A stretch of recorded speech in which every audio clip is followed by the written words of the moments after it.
जो हतारी बटिया है और लेके खारती वही जो हतारी बटिया है। अरे जो हतारी बटिया है। अरे कबले उगबे आदित्य गोसाई।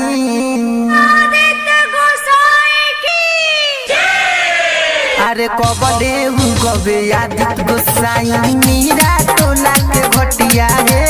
कबले उगबे आदित्य गोसाई कतालपुर के भटिया है। कबले उगबे आदित्य गोसाई खजुहटी के भटिया है।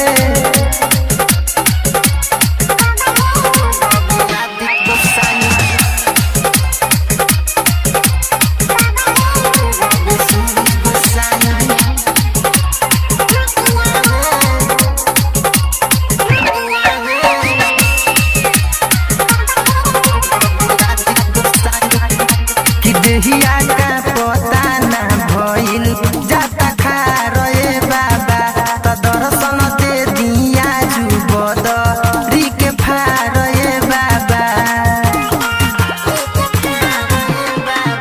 कि देहिया का पता ना भइल जाता खारे बाबा त दर्शन दे दिया जुबदरी के फारे बाबा। रउआ तानी हवे कठिन छठ बरतिया है। रउआ जानो तानी हवे कठिन छठ बरतिया है। अरे कठिन छठ बरतिया है। अरे कबले उगबे सूरज गोसाई। अरे कबले उगबे सूरज गोसाई बोली बादशाह के भटिया है। कबले उगबे सूरज गोसाई बोली ना सबुली के भटिया है। कबले उगबे सूरज गोसाई बोली ना बंधुआ के भटिया है।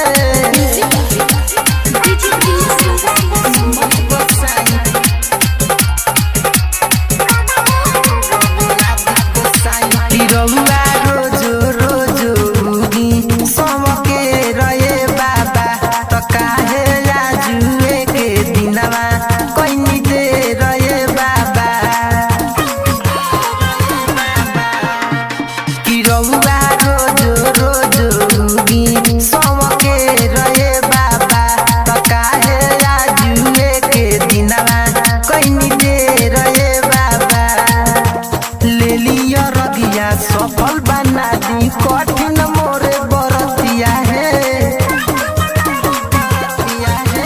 ले लियो रगिया सफल बना दी कठिन मोरे बरतिया है। अरे कठिन मोरे बरतिया है। अरे कबले उगबे आदित्य गोसाई। अरे कबले उगबे आदित्य गोसाई बोली सिंहासन के भटिया है। कबले उगबे आदित्य गोसाई दीघा टोला के भटिया है। कबले उगबे आदित्य गोसाई मुरली मठ के भटिया है।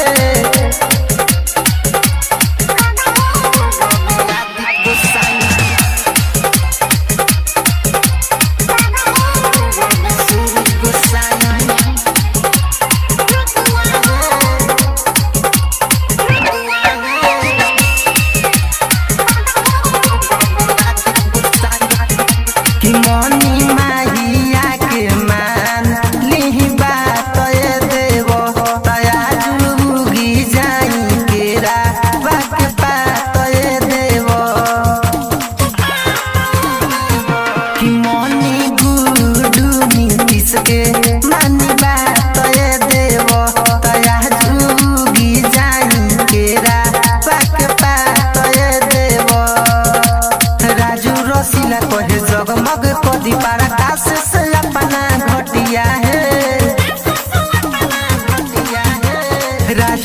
रसीला सुमी सरगम कहे बाबा जगमग कदी घटिया है, बाबा जगमग कदी घटिया है। अरे कबले उगबे आदित्य गोसाई, अरे कबले उगबे आदित्य गोसाई दिघावा तू बौली के घटिया है, कबले उगबे आदित्य गोसाई।